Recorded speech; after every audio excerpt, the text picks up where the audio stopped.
Hi guys, welcome back to the latest video. I know it's been quite a while since I made a video or a chapter review, but I'm back to cover what just got leaked today within My Hero Academia, chapter 313. So, without further ado, let's hop right into the chapter. The chapter starts off with All Might's car shown to be okay, and All Might states if it was any regular car he would be dead by now, and acknowledges that this was a planned attack to separate him from Deku. Suddenly, two random villains try to attack the car, and All Might jumps from it, and his presence makes the villains shiver. This gave me immense chills. All Might, even in his weakened state and body, without use of One for All, is able to stop villains in their tracks due to his sheer presence, which is so badass. All Might then gives a speech about how Deku is going through so much, and that he won't let anything happen to him, and the thugs run away.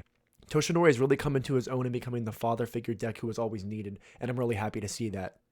It is then shown that Deku is jumping from building to building, going after Lady Nagant, and he concludes he's faster than her and he will soon reach her. But his fourth quirk, Danger Sense, activates and a bullet comes from behind him, and he defends it with a kick. However, another shot comes immediately after and hits Deku in the stomach, and he's confused why the bullets came from opposite directions. But then he sees her at the distance and understands that All for One gave her an additional quirk with an airwalk, and that the first shot was instead a curved shot, but since he's getting closer to her, she was able to shoot directly, and Danger Sense didn't have time to react to it. Deku then releases Smokescreen at its full power, and we see Lady Nagant confused by the fact of him holding multiple quirks, which is kind of ironic given she's currently using two, given All for One gave her one. But we then see the sixth user in scold Deku, saying that he's being reckless, and Lady Nagant will immediately spot him when he comes out, but Deku tells him he just wants time to prepare. The third user appears and says it's too soon to do what he's planning because Deku hasn't started training the third quirk yet, and Deku says he's already too late. Deku says that defeating her is the first step to finding Shigaraki in All for One's hideout, so he has to do everything he can, and we finally see the activation of the third quirk called Hakai, and it's a martial arts term that means to release internal power or to exert force. And Lady Nagant notices something coming out of the smoke and shoots at it, but it's Gran Torino's cape that Deku was using as a decoy. And Deku continues throwing things such as his backpack or his mask to distract Lady Nagant, and Lady Nagant says it's pointless if he'll just continue hiding in the smoke. But that wasn't Deku's plan at all.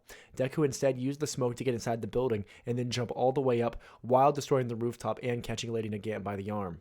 And the chapter ends here. This chapter was super hyped to see Deku truly independently being able to hold his own versus such a formidable foe such as Lady Nagant, and he clearly seems to have a lot more control over his many quirks. In the past, Deku has constantly had to rely on other people to an extent, and seeing him now, although relying on their former users, seeing him being able to control these abilities and truly fight on his own is just a testament to how much Deku has grown within these past few months of being an independent hero, or a vigilante as some like to call him. We see that Deku now has the ability to be in constant communication with the former users of One for All, which is really cool to see. And just as we thought that the third user's quirk was a fighting style quirk, we were indeed right.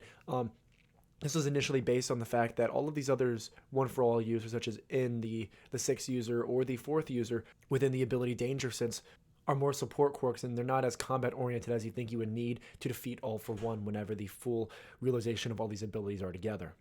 And I'm really interested to see in this next chapter what's going to be the conclusion of this, and if this fight will truly be over, given that we've seen that Deku has now grabbed Lady Nagant by the arm, and I'm not sure what she's going to do in close range combat, but I'm sure more is going to be revealed within the next full chapter whenever it's entirely released this weekend. So whenever that happens, I'll ideally cover that as well.